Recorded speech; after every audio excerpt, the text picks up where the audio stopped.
we might be at a crossroads with players like Martinelli and I think even Saka's like, I'm just not sure. I'm just saying untouchable status. Wow, did I really make this?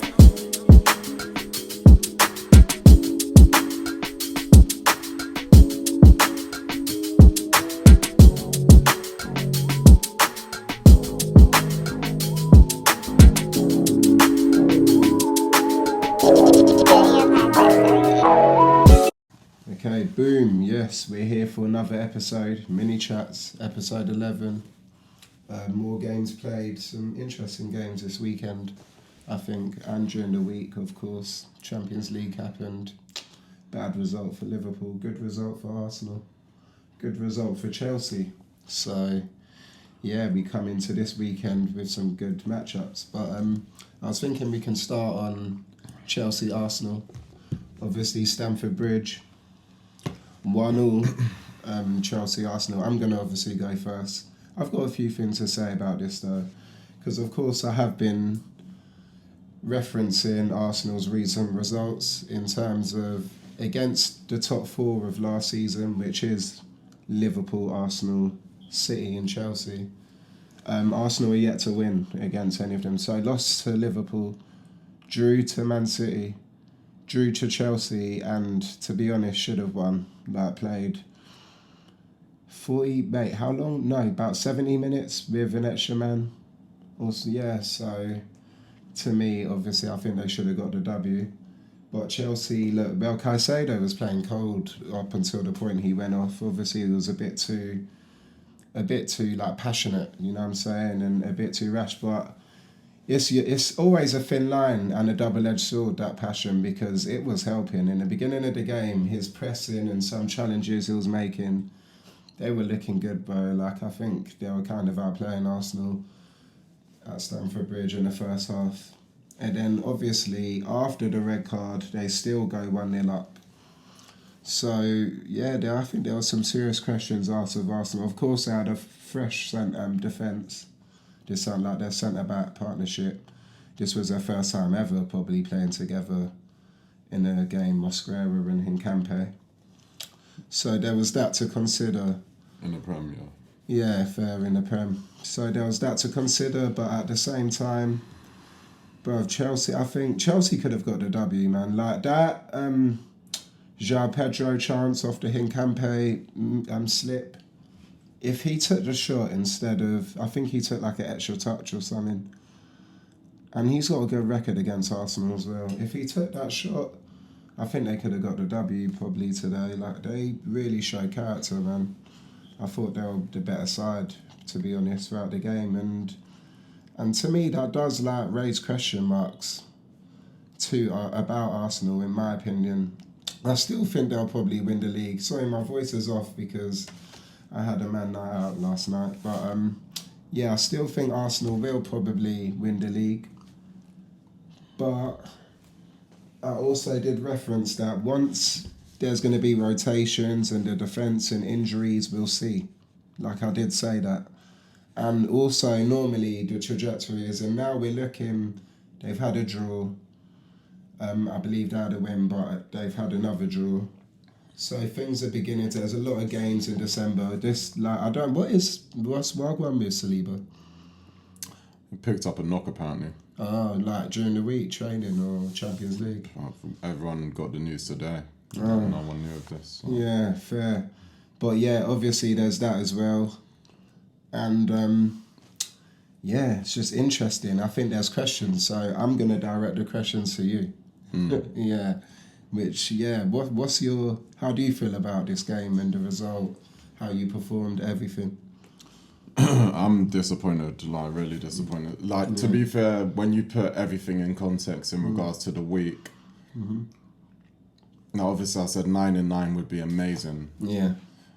7-9, if you asked before the week, 7-9, probably would take it. Yeah. To be honest. So I can't really beat the boys up too much about this, to be honest. But the game you would have expected us to drop points in maybe would have probably been Bayern or something. I mean, I guess it's the away game we did, so it's a bit disappointing. But my thing is more the way we played. Like I just think it was such a terrible game of football overall. Like even the Chelsea dominating thing is like, yeah, they had a few chances, but it was just scrappy. They're not. Yeah, it was very physical. It's like sloppy and game. But when Caicedo was on, they were dominating with class. Like there was one touch he took. I think it took Martinelli completely out of it. I feel like it was Martinelli. One like turn touch he did, which just took him out. I think it's more on us though. Like it's like more. When we're not, it's more we were sloppy rather than Chelsea were good for me. I didn't really see, like every chance they had is more us either slipping over or falling or just like calamitous actions in our defence. And that was going to be the case with the partnership. Like obviously, Saliba, I don't know what's happened. How did you feel when the lineup? Because so when the lineup came out, like. Obviously, the Saliba situation is concerning because, like, what is going on? Like, a knock, and no one heard about this until, obviously, the match. Like, Arteta does that quite often, to be fair, and I guess it doesn't allow the opposition to prepare. So I can't really complain about it, but, you know, it just shocked everyone. And I was actually so the only other game Hincapié and Mosquera played together was Brighton. Yeah. Which is in a cup, which I went to that game. And from then, I knew, this partnership will need a bit of work. Because even though they kept a clean sheet, we were getting peppered in that game. And at the same time, today, you can also say, to be fair, they've only conceded from open play at the end of the, from a set piece at the end of the day. They haven't actually conceded an open play goal as a pairing. So there's some positives, but not everything is about how we defend. Some of it is also even our build-up. Like Saliba was a big miss, not just in terms of defensive quality, but the organisation in our build-up. Like every time the ball's at the back, we just looked lost and you didn't know who was the main, you know, protagonist in terms of bringing the ball out. But overall, I think individually they had decent games, but as a pairing, they didn't. And that's the issue where... And I think that will just take work at the end of the day. Like it's a brand new partnership. They're both new players, both of them. Yeah. So, you know, like it's not like last season when Gabriel got injured and Kirill comes in. Kirill's been at the club for a few years at that point, and he's coming in with a seasoned player at the club also in Saliba, and he can kind of just slot in there, and you know the rhythm is there. This is brand new, both debutant seasons, and to get thrown into a massive game. I mean, had Chelsea have won that game, people would be talking about a potential title race with these guys. So, you know, it's a massive game, and you know they were potential title threats coming into the game. So you know, I don't want to be too hard on them, you know, but that was a big reason in why I think we didn't look great. I don't think Chelsea looked. Like, I didn't watch that game and think, like... I know what you mean. I agree. Like, I can't think of too many standouts either, to be fair. Like, obviously, Reece James ended up... Reece James was a bit authoritative in the he had a good game. He had a good game. This also why I said that every good thing Eze, to me, didn't turn it wasn't his best game, but he scored a hat-trick last week. He played really well against Bayern, so... And you know. He's... I'm not going to get into that, because against City, he got an assist... And with Bayern, I don't, because you know how I feel about Bundesliga and stuff. But this in the Liverpool game, I don't think he's been his best. He came off the bench. But he came off the bench. Oh, Liverpool, that was his debut, so fair. That's judging him off like 10 minutes. And fair. Today was last week. Yeah, I don't want to put that on him. He was turned up against Bayern big time as well anyway, so... Yeah, man, like, there can't be too much expectation, but even with that, like... the backline uncertainty was a big issue for us, for sure. And then Martinelli over Trossard, like your boy Martinelli. Trossard's not available. He wasn't available. But like, do you feel like you're missing him today? Not really. The only thing you can say that is because the pitch is small, I think it would actually have suited Trossard today. Yeah. Funnily enough, even though I don't know if he would have scored, I think it would have actually probably been one of his better all-round games. Because like I said, I don't think Trossard's had super sensational performances this season. I think he's just been scoring. He's just been very efficient. Yeah. And, but I think today suited him a bit. The pitch is tight, small. Players like him, I think it's good for players in those that work well in tight spaces. There's not so much distance to, so much ground to cover. I think it would, but I don't think that was like decisive in the result today. But maybe because he scores goals, but that's not really what I'm looking at. The real problem is Martinelli. It's his first start in like a month or something. It would have been either his or Madueke's first start in a long time. So that's the real issue, that they're not sharp. And, we're losing players are coming out very key times for us, which is quite frustrating. But, I think the balance is right. For me, when Merino plays up front, he has to play with someone fast. So even then, I wasn't really thinking about Trossard. If Marino's going to play, then you want either Martinelli or Madueke starting, to be honest. So, I don't think that was a big issue in regards to that. Obviously, we didn't have that much with him, but I do want to say I think the ref was shocking today. I think he was terrible. I just think, he was a bit card happy. Card happy with us, though, only. And, no, I think throughout not really. They got a red card. I know because they had a few yellows. They had 2 or 3 yellows. But my point is, it took him a while to get to those cards, and Caicedo doesn't need a VAR check. That was disgusting. Yeah, it was initially a yellow. Yeah. Initially a yellow. Don't forget that, and then he took to VAR and then gave a red. So, what? What's he doing? It don't matter though, but it shows the intention though. It shows the intent. When you're automatically assuming that these are that all our challenges are straight yellows. Lewis Skelly was on 5 minutes, got booked. How many did Cucurella get away with before he got his first booking? He was all over Saka, disgusting. It took him a while to get booked. Caicedo had a few. That was coming, by the way. It was obvious. Caicedo had a few, and then it took an absolute blatant foul for him to get a yellow, and it had to go to a VAR check. So, like I said, I don't want these refs to be the reason. That was a shocking game from Anthony Taylor. Shocking game, to be honest. I think he killed the rhythm a lot. He was very card happy with us specifically, and they got very obvious cards when it was persistent. In the end, it's okay, Cucurella has to eventually get booked, so he got booked. Caicedo has to eventually got booked. He gets sent off because he absolute reckless challenge. Do you know what I mean? So he was very card happy. I don't think he was great at all today. I think the moment got to him, and I think sometimes you see a ref's level handling big games, and I think he got shown up as someone that couldn't deliver in a game like today. But, man, some of my other points as well is, even with the defence as well, Calafiori, because I'm sorry, Calafiori, what I've clocked with Calafiori is he had one great challenge there. But defensively, he doesn't do it. Everything was coming on that left, though. Everything was coming on that left. And Calafiori does one really good attacking thing once every 10 games, and then everyone hypes it up as if he's been. But like I said, if Esteban kind of had his number for the first 20, even though he didn't do anything. He had openings. He had openings. He did open them chances for himself. He had many openings. And Calafiori is I'm yet to really see consistently great defending from him. Everything good he's done in an Arsenal shirt for me has been in an attacking sense, in areas that you wouldn't usually see a left back at. But I think that's a bit harsh after the run. He started in that run.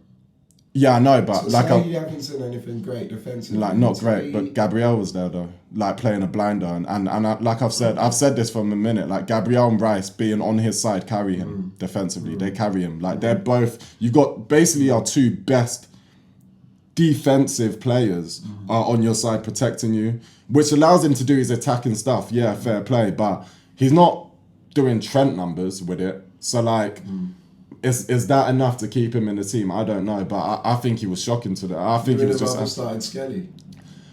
You're saying because possibly, Kempe, the small, if you told me Saliba would be out, then maybe. Like I think with the smaller pitch, and I think when Skelly came on, you saw we were actually penetrating through the middle more. Like I think today wasn't the game to attack from wide. Everything better was through the middle. Obviously, eventually we get the goal from a cross from Saka, but then even Saka's coming in at that cute angle, and then it's a very like delicate cross, really precise cross, but.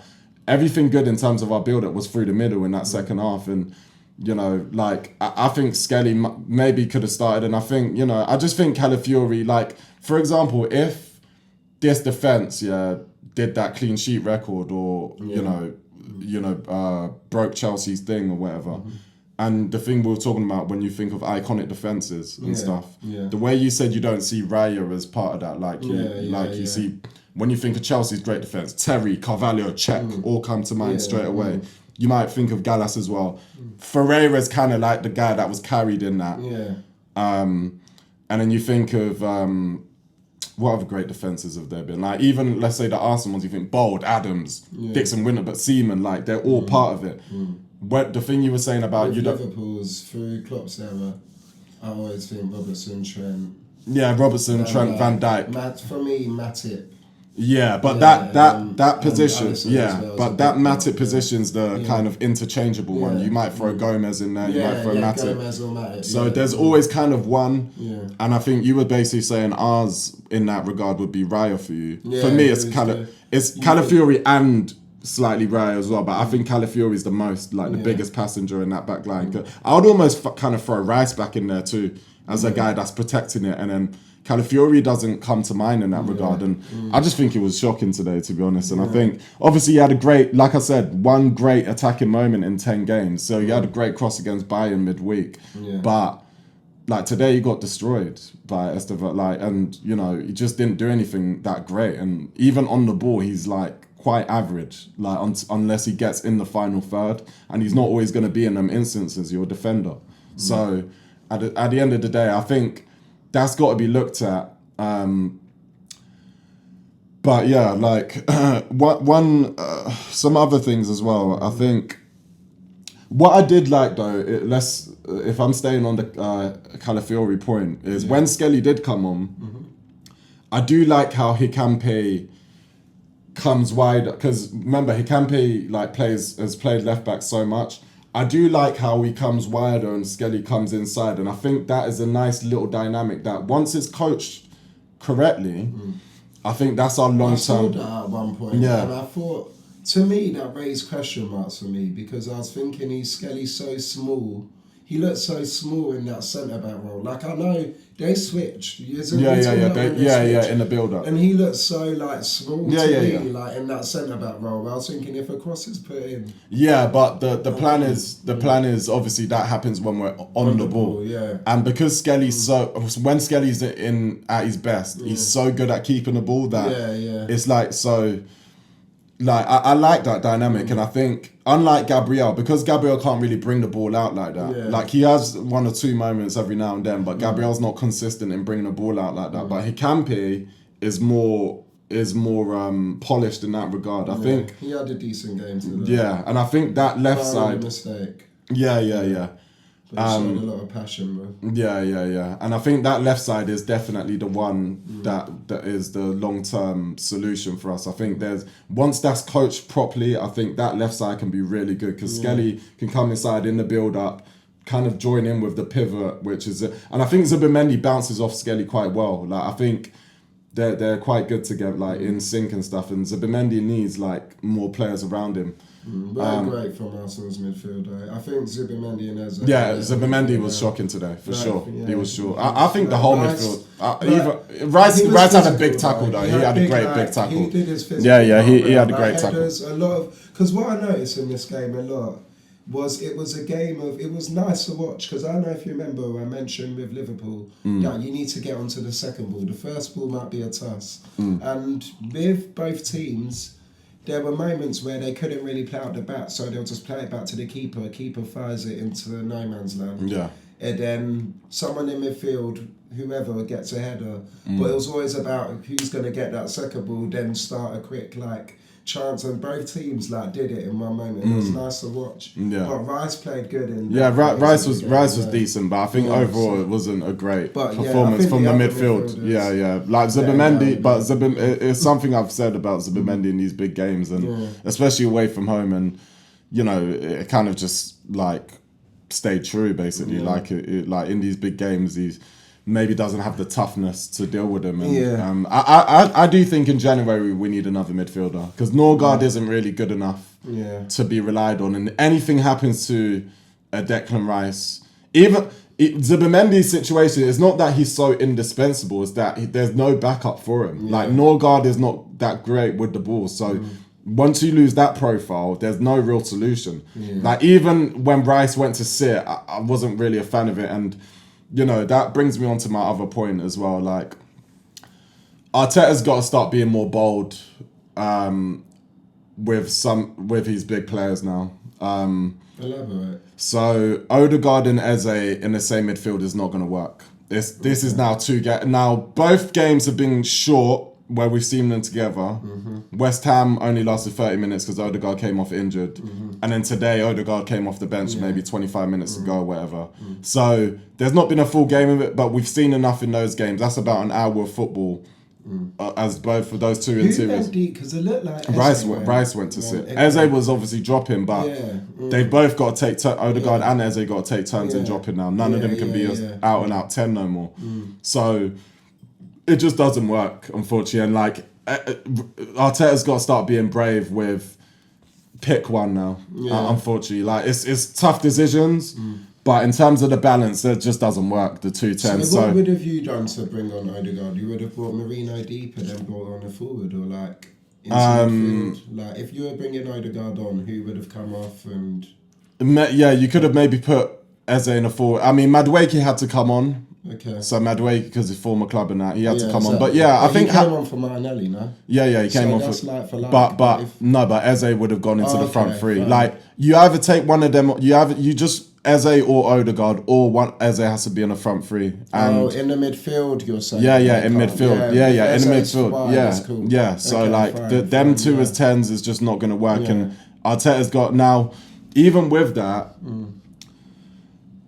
like. A part of me is kind of holding back a bit in terms of moving Eze there, because Eze's developed so much in the centre. It's like, I don't know if it's worth restarting his whole process, because he's developed a lot. Like playing in an Arsenal midfield under Arteta is not easy, especially as that creative player, because the amount of work Odegaard does is that sometimes I think, how does his brain process all that? Like he's everywhere. And Eze is slightly different, bit more advanced, but he's... his is a bit more direct, but it's a bit more elementary, but it's a bit more simplified. It is a bit more simplified. It's still creative. It's very creative. It's a bit more simplified though. What he'll do more though is he'll penetrate more in terms of running, like breaking lines a bit, because he's a more powerful runner than Odegaard. So he brings us that, and that essentially that gives us a better counter-attacking threat. So, you know, there's a lot he's like developed and learnt. So it's like, do you want to start that? So you almost feel like Eze might have to kind of stay centrally, because you don't want to restart that process. And obviously we spoke about the false nine thing slightly. That's a solution. If not, you might have to just make a decision, because unless you change the system drastically, Eze can't play this left wing role that Trossard plays, by the way. If he plays left wing, you have to change the dynamic a lot more. The left, like, you need someone over. So basically, even the buy-in game. Weren't you saying last week that he's kind of like...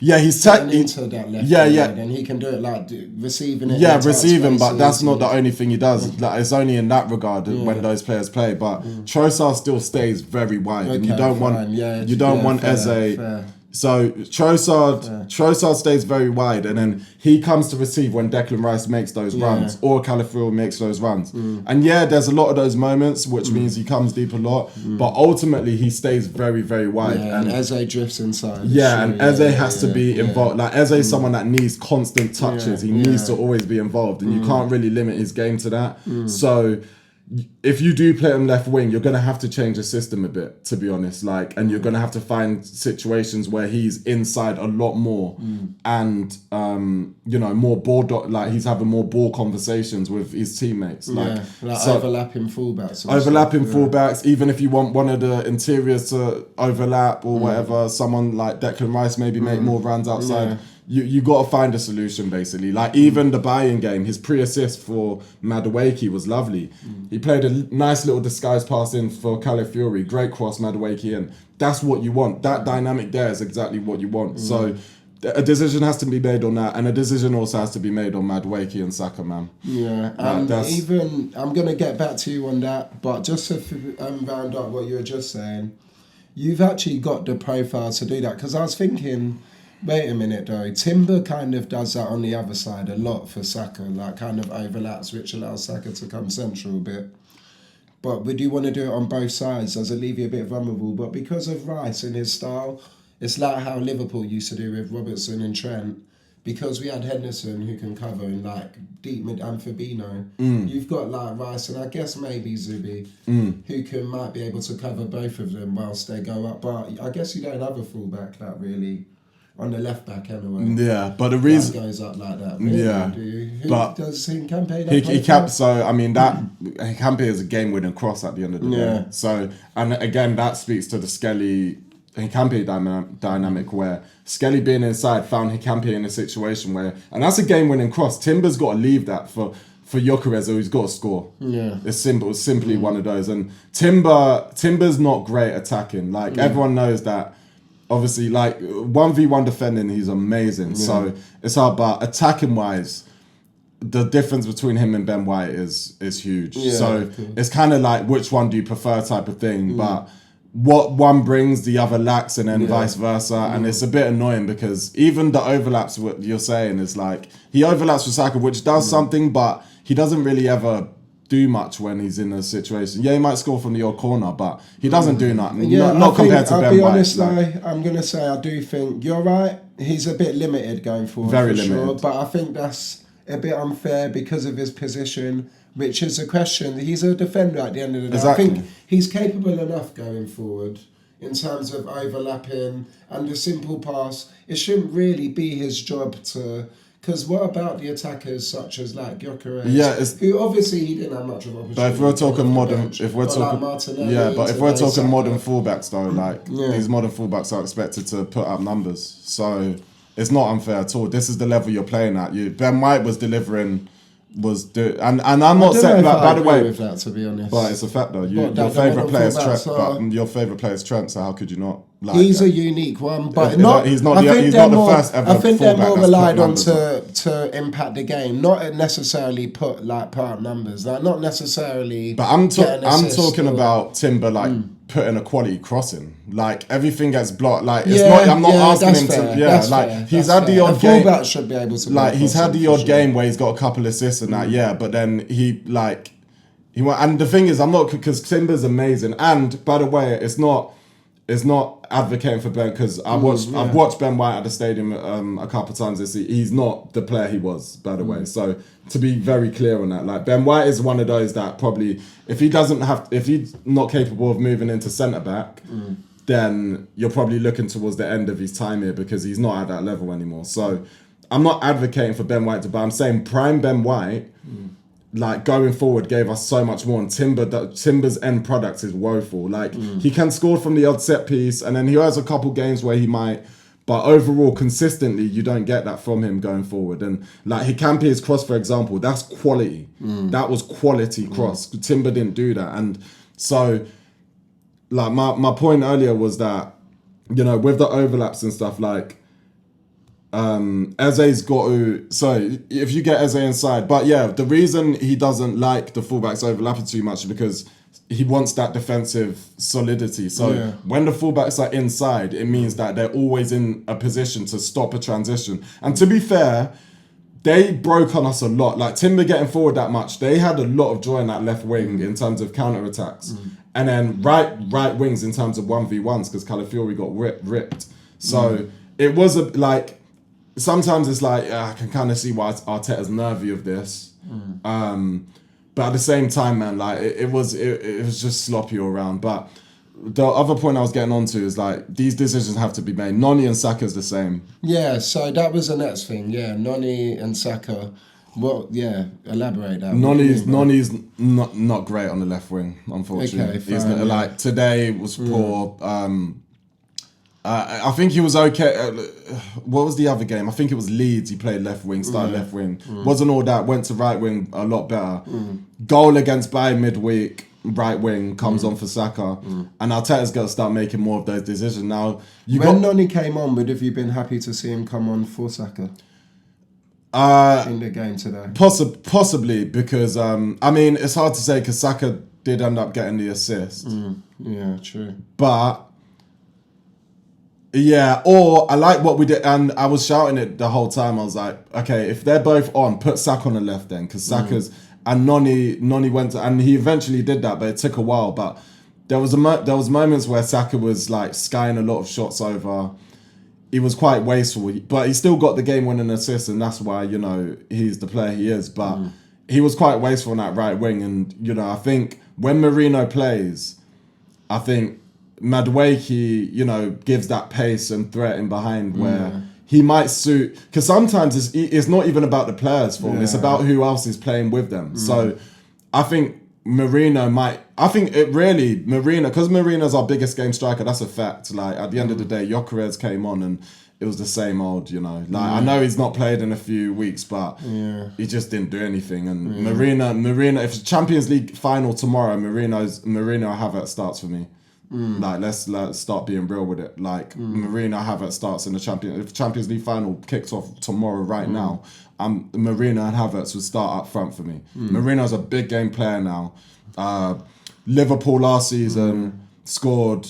Real Madrid last season scored today. He's did like big moments. Newcastle away scored. He's delivered in big moments where people got to start giving him his respect, and like he's a big game player. And but even with him, when he starts, I think the best pairing for him on the flanks would be Martinelli or Madueke. Like Madueke and Martinelli, like to be honest. Like I think you got pace around him, and a lot of times they were making inverted runs and Marino was dropping into midfield. Eze sometimes makes that run beyond as well. And I like Eze and Marino's little relationship because Marino will drop in and then Eze will stand up front and then vice versa. And I like that little dynamic.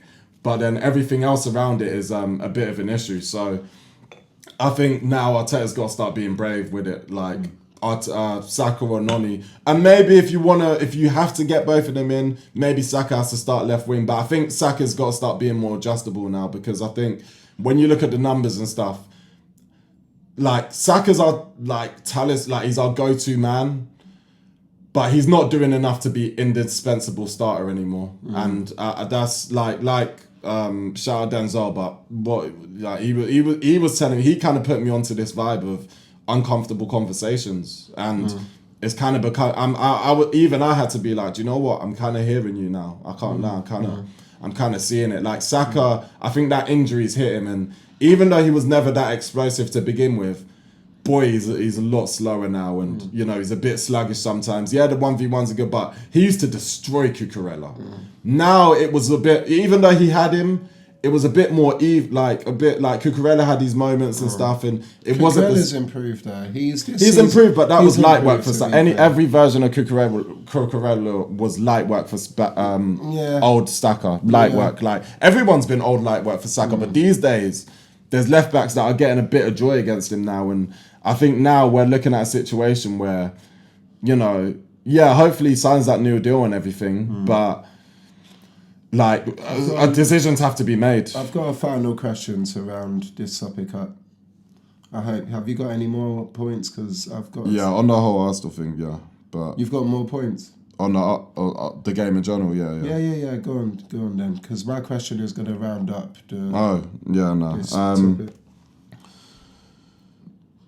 Yeah, so like I was saying, the undisputable starter thing is definitely something that needs Saka, to. Yeah. It's like at the end of the day, I think Arteta's got to start making like very bold decisions in regards to these two, like Noni versus Saka, Eze versus Odegaard, and just keep the balance going and understand that sometimes it's the dynamic of the team.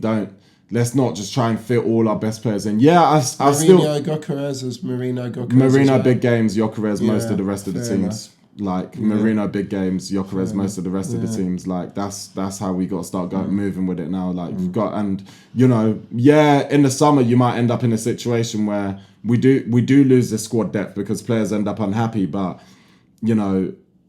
that's how it goes. Like that's just how it goes at a club of this level and what we're trying to go for.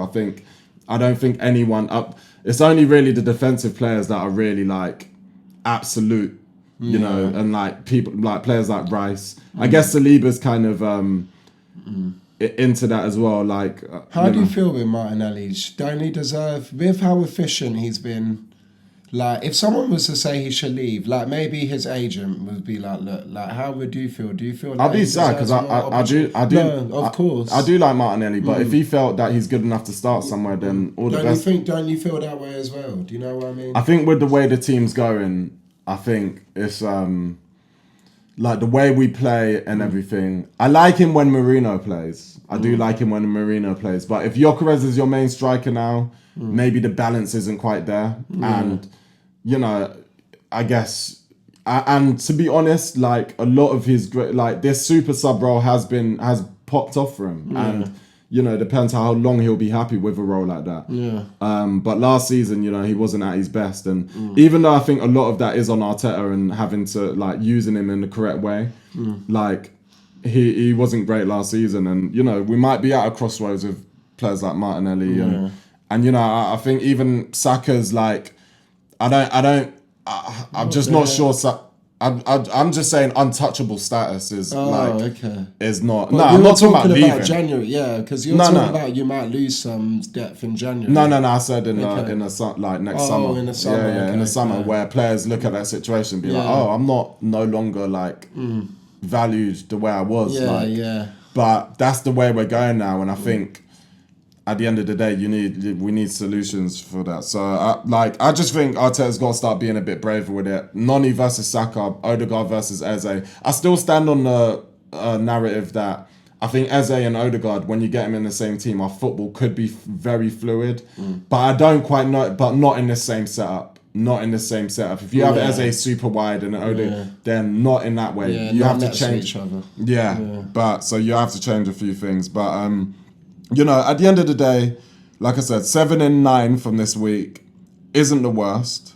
It's not the worst. And we move on, but we've got to rotate against Brentford, like big time. I think, you could see we were a bit leggy today. And, after coming off Bayern midweek and Tottenham last week, where we put a lot into that Tottenham game as well. That game was very intense. So, after that, it's like, do you know what? Fair play to the boys. We go again. We still keep our distance on Chelsea in terms of 6 points. They got a man sent off and you would have liked to have won there. But it's still away from home and they went a goal up. So to equalise is something.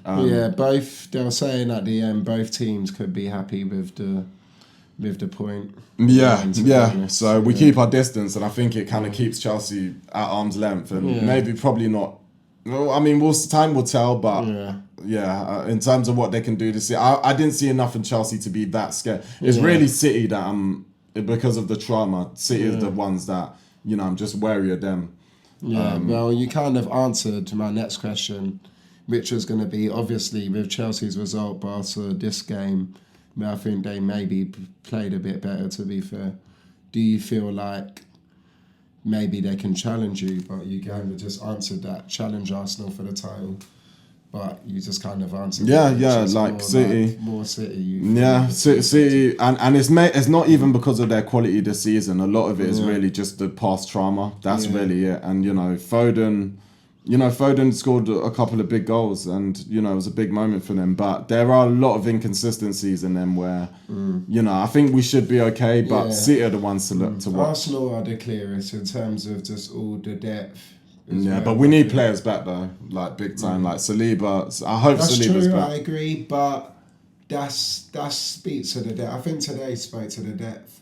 And sometimes those depth teams, they could struggle in the big ones. Because having so much depth sometimes means there's a lot of rotation. However, Like, you've just got enough. Like, the Hincampe, Mosquera, the players that just like were able to fill in today, Martinelli, are such high levels that would start at so many other teams. You know what I'm saying? So I still think, which I did say at the beginning, is you got so many players in and not a lot went out, and that depth is really benefiting Arsenal definitely this season. Like, for you to lose both your main centre backs and still have like two decent filling ones, that's like, yeah, that's nice. I guess some teams, Chelsea had that as well, to be fair. They've got a lot of options in CB, but a lot of teams would struggle. Like, many teams wouldn't pick up points today if their main pairing is off. And we could say the depth, but it's mainly the coach. No one was talking about Mosquera before the summer. Yeah, 30 million. That's true. Like, a lot of that is on us. Yeah, it's a good find and stuff, but no one was really talking about Mosquera as this super like player or whatever. No one. So a lot of that is our own coaching, and you know, you take the two main centre backs out of any other team, and they have to go away to Stamford Bridge with it. Yeah, not many teams. So I think there's a lot of coaching credit, and you know, Arteta's done great this season. He's done great. I think Arsenal have looked like the best team in the world, to be honest. But it's, you know, it's just the first half of the season, you know. There's just a lot longer to go on. Yeah. But in closing, solid week from the boys, man. Yeah. Solid. 7 from 9. Bayern game, superb. I didn't speak on that, but very, very happy with that result and performance. And happy for Loanee as well. And being honest, Loanee has won me over a lot. Just in terms of like...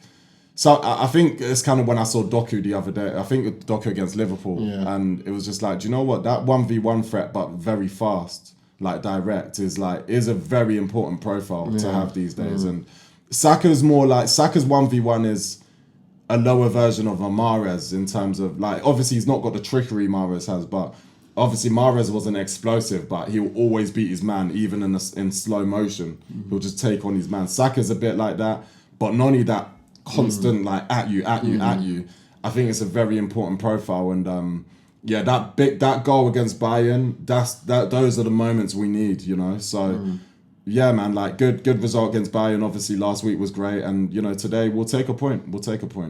Yeah, but I think we can move over to Liverpool now with their result. Obviously PSV. First and foremost, I'm not going to cover that too much because I did a piece midweek on that one. So obviously that went bad. We lost 4-1. Terrible showing. One of our worst performances.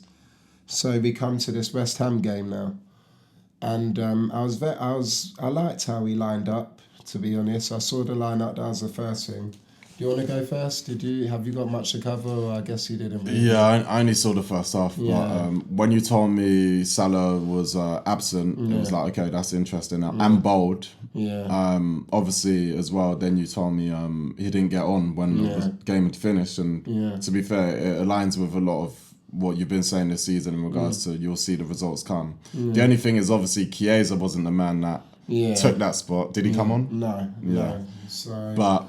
Like, it's a good result, and I guess a question for you is, does it make you think like a bit upset? Do you think here's a better way of putting this. Does it make you think like a bit frustrated in the sense that why did it take him so long to make this decision? Because look, or do you think I'm glad it took this long because now the clarity is final. Everyone knows it now. There's no hiding. There's no narrative. There's no getting away. Everyone knows he was the issue. I'm a bit the latter. A bit. Yeah. Like, I think we could have fixed. And by the way, now I feel a little bit more after a bit of weeks. I feel with where we are and whatnot, just considering a lot of things, I feel a bit better about it, to be honest. So long as we don't get relegated. But yeah, man, I'm glad it took as long as it did because I knew it. Not only that, we've done it now, and we're not far from AFCON. So it really sets like the pace for the trend of this. Like, we've obviously got midweek. I think he'll probably start midweek because who you playing? Of his. It's a big one. Burnley. No. One of the teams that just got Sunderland. Sunderland. Oh, yeah. That's it. It's a big one. Sunderland, exactly. Are we home or away? Home. Yeah, home against Sunderland, which that's what we expected to win, for sure. But yeah, so it's that. So that's a big one for us, and I think he might start in that one. That might be his justification and reason for they didn't ask him in the interview. But I'm glad it's come when it's come, because it's in the lead up to AFCON, and we've seen enough of it, and it's enough for people to realise, man, like, we just look so different, because obviously Soboslai started right, instead basically took his spot. We were able to play Wirtz in the middle with Soboslai, and they look good together. And then on the left, Gakpo, up top, Isak, behind him, Gravenberch and McAllister. And the change I was the most gassed about was Gomez, right back. That was the one. And to me, he was man of the match. He didn't get it today. Who ended up getting it was Gakpo. But I believe that it should have gone to Gomez. I think Who scored your other goal? Gakpo scored one, and Isak the first, Gakpo the second. But that assist for Gakpo's goal came from Gomez. And yeah, man, because with Gomez on, our defensive line just looked more solid in appearance, in structure. Just we've got 3 or 4 of the men are like 6'1" plus, comfortable, like trying to win a header. Obviously, Kanate sometimes is shaky with that, but he played better today, and just solid. And then Kirkez had a good game today as well from left back, but it feels like there was more of that protection. And then with Joe Gomez, he's naturally a centre back, so he's got that defensive mindset at right back. But he's no slouch physically, and he's always been decent physically, which means he can get up there from a right back position. He can put crosses in. He's not great at it, but he can do it at like a standard level kind of for a right back. You saw a little bit. That cross. Yeah, and he was doing that a lot in the game, just getting into that right back position, putting in crosses. And it's just what we need, you know what I'm saying? Because Bradley's a bit different, where he likes to dribble and penetrate from the inside a bit more. He's a bit similar to Skelly and in that type, where I say he just likes to dribble in. Does that make sense? Try and run and dribble in and do passes and all that. Whereas Gomez is just a bit more of a traditional right back. You go to the flank and try and cross it in. But that's what I think we needed, to be honest, these few days. And it's helped us a lot more, this game. It helps us so much more. So we need to focus on the structure. We maybe concede 1 goal, but so long as we don't concede any, we'll definitely get a win or a draw. Who was in goal? For us? Yeah. Alisson. Because I noticed Alisson came in last week for the 3-0 Forest, and then Mash came in midweek. Champions League, yeah. So maybe Mash might be cup goalie for Champions League until it gets to the business end. Obviously, Alisson was injured, so he came back for that 3-0 defeat. And then there was a little change, but we had Alisson clean sheet again. And no, man, I preferred it so much more what I was seeing from the structure point, because, as I said, we just need to be able to be hard to get a goal against, and then the attacking players will do their job. Isak played bad today. It's funny because even he got his goal 60th minute. A split second before he scored, I was thinking we should sub him off for Ekatike now. It's at that point. But even though he played bad, he did his job. This was one of those, because his goal was very... there was a lot of composure to his goal. It was a proper stroke. Good finish it was.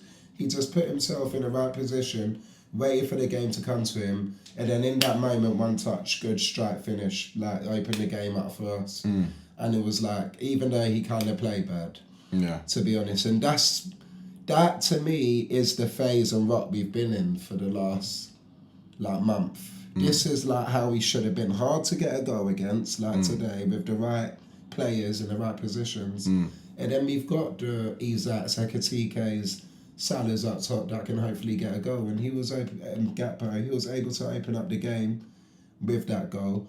Of course... how was Wirtz? Because that one-on-one chance. Yeah, that you saw. Yeah. So you did see one... It's funny because this guy saw Wirtz as Wirtz had a great game today. Everyone knows, like, he played sick today, one of our standouts. Even Carragher said, Yeah, I heard that. this is what Liverpool need, which is their biggest signings to turn up, which is Isak Verted, and they'll get the wins. But he came and saw when Gakpo kind of pulled it back to Verts. He had the one-on-one and basically passed it to the keeper, bro. Yeah. Like, didn't have a proper shot. But other than, I think he needs to up his confidence with his shooting. It seems like there's a lot of opportunities he could shoot where he passes them up instead. And when he does have a shot, they're very soft and not really good shots. Did he assist? But yeah, pass assist. His passing today and his... What, pre-assist? Pre-assist, yeah. Because he's going to be, at that price, he's going to be judged off his stats. Yeah, that's fair. There's nothing you can do Of course, that's fair. But he did play good today. Like, today was one of those where the Liverpool fans will be happy with what they saw with him. Yeah, but that's the least expected. Yeah, but yeah, that's agreed. the least expected from Agreed. Someone that costs like 120 mil. Like, he's going to need Agreed. to put numbers However, up. I do think, again, he should have got an assist today because there was one run that Isak made a poor run where, and this is why Isak was playing bad, was off the ball. The runs he was making, he kept running behind defenders instead of just running to the inner post. Like, if Verts is on the left-hand side, because Verts actually drift on the left when he's cam, and is about to make that pass, which is also going to take out one defender, you should just be in a post. And then after it takes out that defender, you're one-on-one. But he kept making runs to the back post behind defenders, which that weren't great from Isak. But then when he let the game come to him, he got the goal. I thought maybe Ekitike should start today again, but he came off the bench 66th minute. So Isak did end up getting subbed off 6 minutes after his goal anyway. And yeah, man, like, he looked lively as well. Gakpo ended up getting a good goal, but it was much better from Liverpool. And what I'm also chuffed about is as well, like, I hope Gomez starts going forward for this December right back. He was one of our better players today. And the Salah. Do you think he'll risk that though, considering he's your only backup centre back as well? I know there's that, and it's a huge risk, but I think we can't keep playing Soboslai right back. He's too good. His press today from right, that was the clear difference with him and Salah, and that's how we've been the whole last season. People need to realise, Salah was playing cold because he was playing for his life. It was that contract-like thing. That's why, but his pressing has been so off it compared to last season. But Soboslai, naturally, that's his game. And from the right attack mid, our high press was so good. And that's what gives our midfield more chance and opportunity to actually play football. Normally they're on the back end of possession, having to do defensive work because the press from up top is weak, which allows the other team to... But when you've got Soboslai pressing, Isak was trying a bit, Ekitike pressed better when he come on, Gakpo pressing, it forces them to just get it out, and then normally that gives your midfield a better opportunity of getting possession, and that was really felt today. Like, Salah not in the lineup today, I'm sorry, but it just improved us, and I feel like we did look better, more comfortable, more structures, just everyone kind of putting in more effort. And no, we ended up getting the result. Of course, it's West Ham. We were very expected to win, and they're in a rut themselves too. So there's nothing. I'm glad that the players didn't celebrate with our goals. This is nothing. We need 3 games. I'm still on my thing. 12 points out of the next 18 for grabs. We've done one. We've got 1 down out of the 6. I said, and we've got 3 points. But you can't say 12. When you said with slot. Yeah, when you said as long as we don't get relegated, but the stance you had on Amorim all season, that's mad. And I know, that was mad. I said the relegate, but it's because I'm thinking of Jota and I know, but you've been on Amorim's head top for the whole year. Right, I'm gonna stick to my thing really because the Champions League. I think we do need to get Champions League and compete. Top 4. I think even top 6 is excusable, but to say as long as we don't get relegated for a club at Liverpool size is crazy. No, I agree. You have been battering Amorim I agree. all if we year finish round. 15th or something, that'd be crazy. Top 4, I stick on my thing, which is we need to get the points, the 12 out of the 18. Hopefully they'll place us around the top 4, top 5. Probably top 4, because I was looking at the table. Apart from Arsenal, it's tight. We're maybe 2 points away from City, or 3 points away from Chelsea. So even it's Villa mad being tight. like fourth is mad because they started the season shockingly and all of a sudden they're top four. So. But if I'm not mistaken, they're all like Villa have maybe got 2 or 1 point above us, and then the next 4 spots are all like equal on points basically, like us, Man U. So like. It's tight. So no, top 4, 100. Because now I've checked. So not even like top 6 and that. No, top 4. Because come on, like that's I said top 4 or top 5. I said last week, but we should get that if we get the 12 of 18 points. You know what I'm saying? We should be somewhere in and around that. Of course, we're playing 2 teams above us, Brighton and Sunderland, within the 6 games. So. Should it go to plan, we should end up somewhere in the top 4, you know. So yeah. How was Sunderland Konate tonight? Right. Better.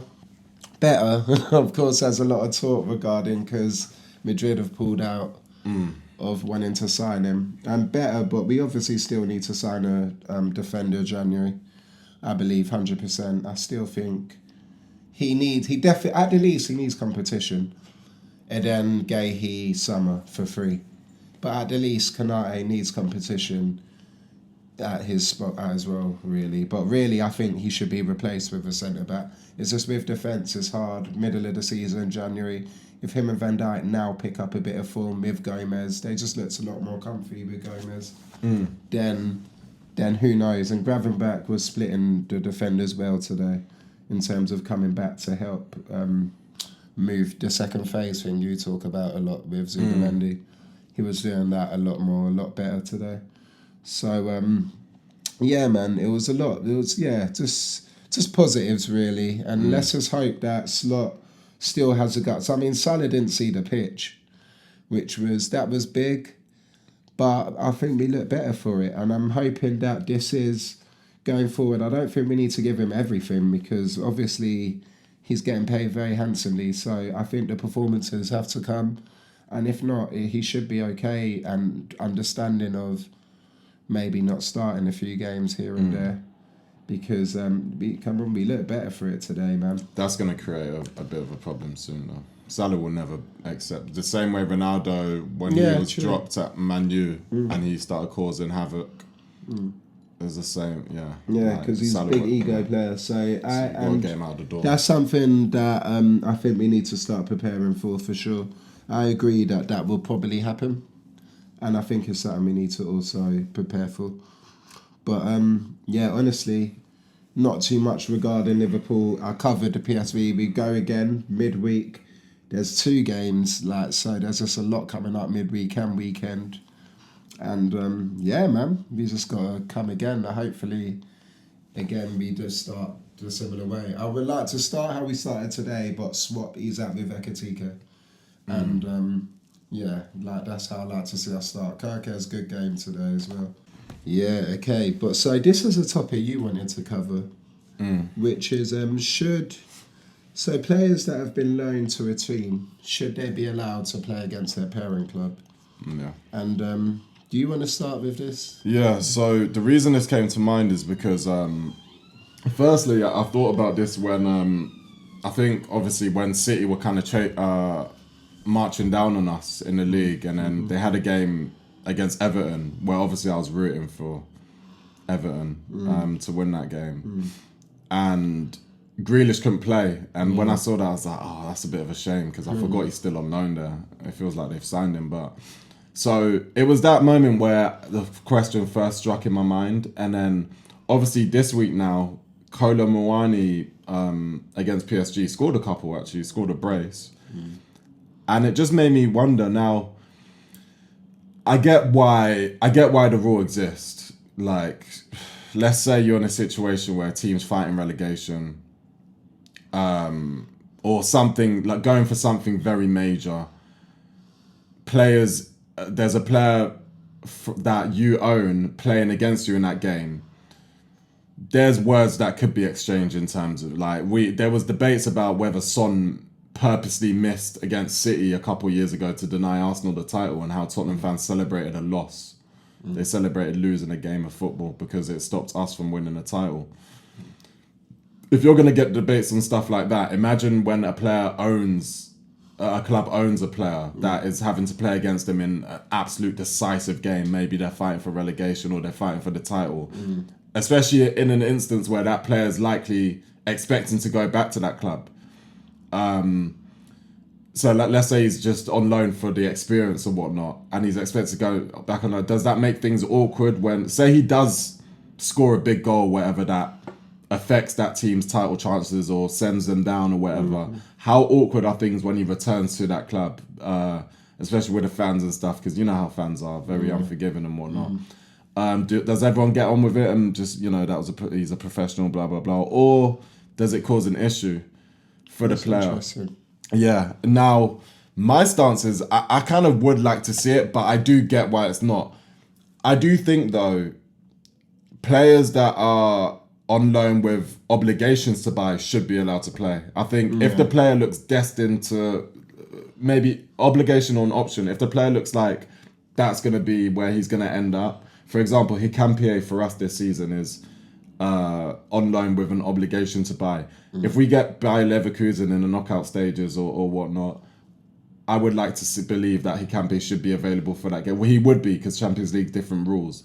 But if that was a Premier League instance, I would like him to have been available for a game like that, because the likely scenario is he will be an Arsenal player long term, and you want players that are good enough to start in games of that magnitude to be available for games of that magnitude. Yeah. So that's my stance on it. But I do see why the rules are the way they are at this moment, because it can be tricky, and Yeah, Richard, sure. I didn't think about that much. But personally, for me, I think it should be a case-by-case situation, and it should be judged by clause and contract. So it should be put like as a clause within when the signing's happening, whether they're allowed to or not, basically. And that's probably how it goes out now. I don't see how, maybe it's a Prem versus Champions League different ruling, but I don't see how Loanee could play against PSG, like in that game he scored a brace,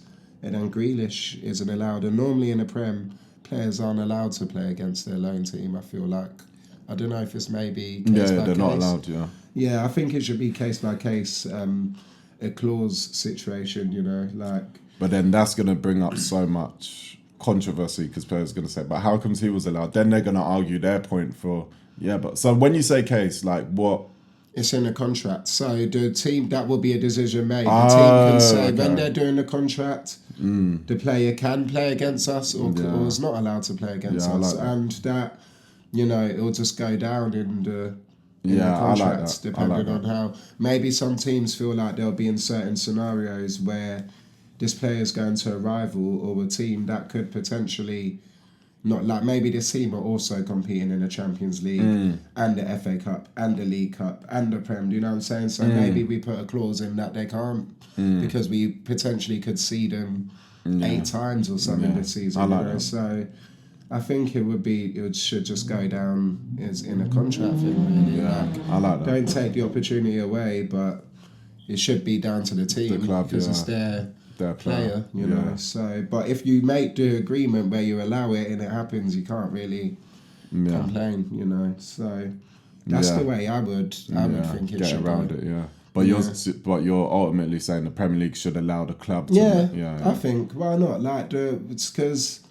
it takes away from that team. Do you know what I'm saying? Like, that team, sometimes you have teams where one of their best options is one forward, or someone's injured and it's their only option. Yeah. It's a bit effed up that you're paying the wages, but it's like, is it a loan? Like, I can't even use this. So to me, it'll come down in a contract. If you've got the depth there, then you might accept the clause of, okay, they can't play. But if we don't have the depth, that could impact when you're doing the contract. Like, he's only one of our only attackers. What if the other one, we need to be able to put him in these situations, Do you think sometimes that could cause like a bit of, let's say the manager's a bit petty. So like obviously that kind of decision will be down to agents and club directors and stuff. Probably the manager's not that involved in a decision like that. Let's say the owner puts that in a clause, he's allowed to play. That player scores a big goal, team lose out on top 4 because of it. Player comes back next season. Do you think there's certain managers that will be a bit petty and be like, nah, you ain't gonna start now again? Like, if managers that do that would be silly. Like the amount of times I've seen Klopp, like teams in the Champions League body us and then we get their player. Like one player, like plays really well against us. Like you look at that as you need to see how you're gonna use that. Obviously that might be very annoying, but it's your player. Nullify it. Number one, and then number two, like stop that from happening. It's your player. Like if we go into the nuances of this, it's your player, bro. Like, don't allow your player to score against you or sub. And at the same time, they're going to be trying to do what they're going to do, but you've loaned them, bro. Like, they're at this team. Because teams will just get... Like, something like this will only benefit and create a huger gap. Like, you got these big teams like Chelsea and stuff that will loan bare players out. yeah.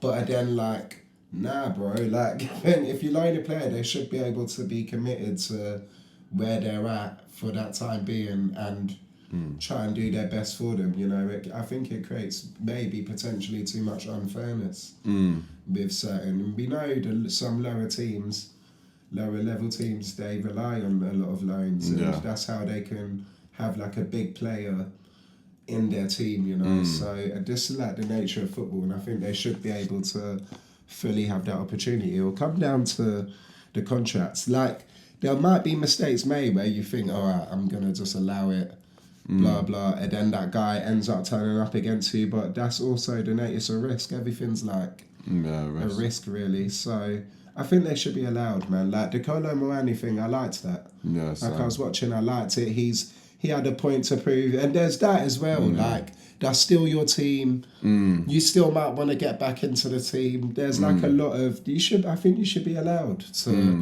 to play in those ones. What if Grealish wants to send a message to Pep for all of the...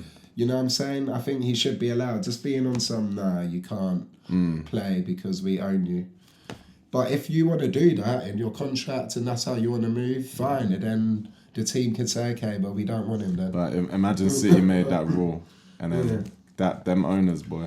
Like, Yeah. hey, Grealish today. Yeah. A billy if you you play a billy in your account right now if you don't, you know. Yeah, what if you don't play? If you put a stinker on, Oh.